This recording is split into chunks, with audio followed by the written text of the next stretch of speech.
Hey folks, it's Friday. It's Coach Johnson's Friday Fitness Fact, episode 6, I believe, season 1. Thought I'd change up a little bit today and do the video from my truck because everybody loves the car selfie video. As usual, today's topic was really hard because there's someone I want to talk about, but the one that really hit me this morning is going to be an uncomfortable one for many of you. So this is important that we keep that in mind as we move forward with today's lesson. And my topic today is the concept that everybody is different. And now, obviously, if you know anything about science at all, we are all different. Everybody has a slightly different genetic makeup. Let me emphasize the slightly part. There's very, very, very little difference genetically between any two human beings. So that's important to understand because we're going to process chemicals and carbohydrates and proteins and fats virtually identically, to steal a phrase from Bruce Buffer in the UFC. There are some differences. Let's take the fact that maybe you have a condition. My condition might be hypothyroidism or any other number of autoimmune or conditions like that are congenital, that are not caused by an infection. Even if you have a condition, it's a factor. It definitely will factor in. It doesn't change the law of thermodynamics. It doesn't change basic human physiology.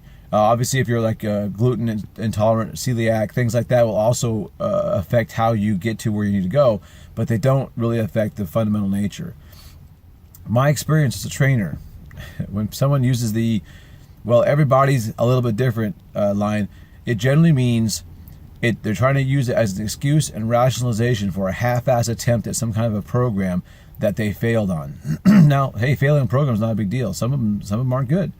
And every failure gives you a chance to learn something about yourself and how things might work best for you. But when people tell me that, well, I had the wrong blood type, or my ancestors came from this different part of the world, come on, guys, that is crap. Those are minor, tiny, insignificant factors in the grand scheme of things.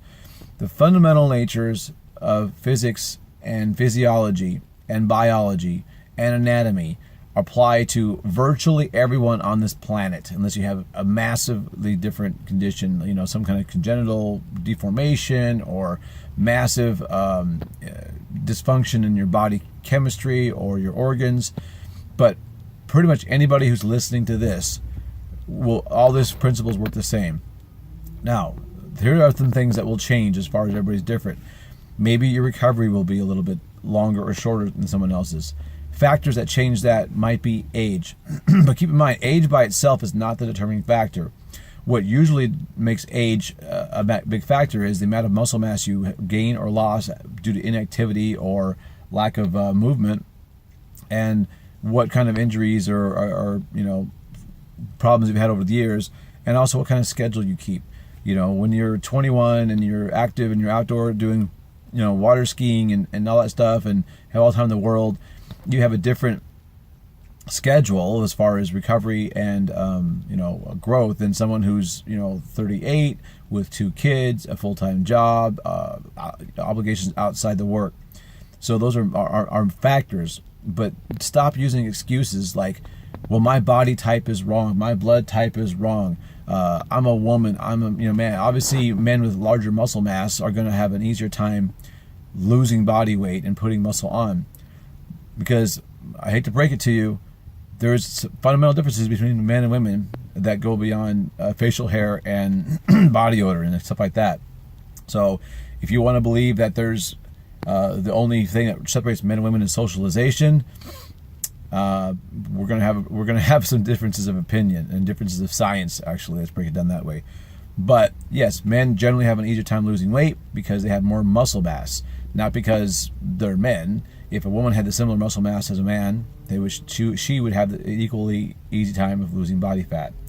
So the fitness fact I want to get out today is the differences between humans, men, women, Asian, black, white, Hispanic, South, whatever, Polynesian, are very, very, very slight as it relates to how I program client, workouts and meal plans.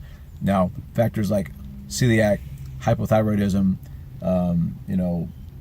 Obviously, cancers and things like that will affect it, but the basic physiology, biology, anatomy, and chemistry are all going to be almost identical for everybody. So if you're using the excuse that, well, the reason I'm not in shape is because the workout I had didn't work for me, or it wasn't for my body type, blood type, ethnicity, whatever, you gotta stop fooling yourself.